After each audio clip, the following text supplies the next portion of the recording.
Alors, le spectacle parle d'un événement historique et surtout véridique. Il parle d'une nuit particulière de la vie de Napoléon, la nuit du 12 au 13 avril 1814, quand Napoléon, qui est déchu, désespéré, abandonné de tous, commet un acte qui est selon lui irréparable, c'est-à-dire qu'il tente de se suicider à l'aide d'une petite fiole qu'il a toujours autour du cou depuis la campagne de Russie. Alors, je m'attache toujours à des personnages historiques. Quitte à raconter une histoire, autant être dans la réalité et d'explorer ça de manière poétique. Pour Napoléon, cela me vient d'une passion qui provient de ma jeunesse, mais c'est surtout que j'ai rencontré cet événement extraordinaire dans la vie de Napoléon, qui est très peu connu, cette tentative de suicide. C'est-à-dire que l'homme le plus puissant qui a existé sur Terre à un instant donné, s'est trouvé dans un acte désespéré, trouvé à se suicider, à ne voir comme seule solution que le suicide.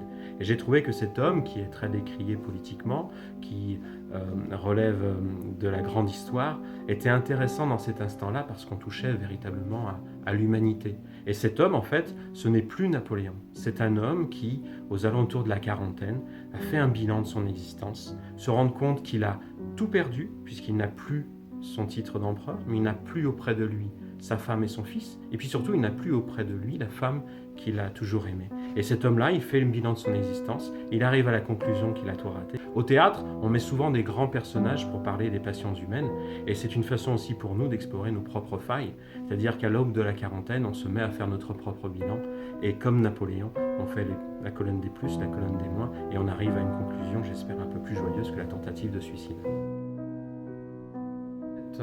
Cette pièce en particulier, j'avais un certain nombre de sources historiques.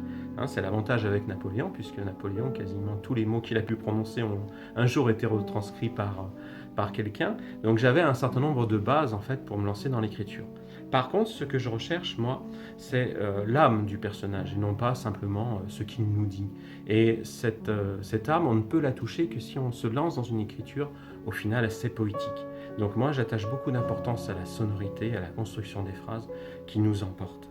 Et en l'occurrence ici, j'ai essayé également de retrouver l'esprit de ce début du 19e siècle. J'ai fait des études de lettres, je suis persuadé que la façon dont on parle retranscrit nos différentes émotions.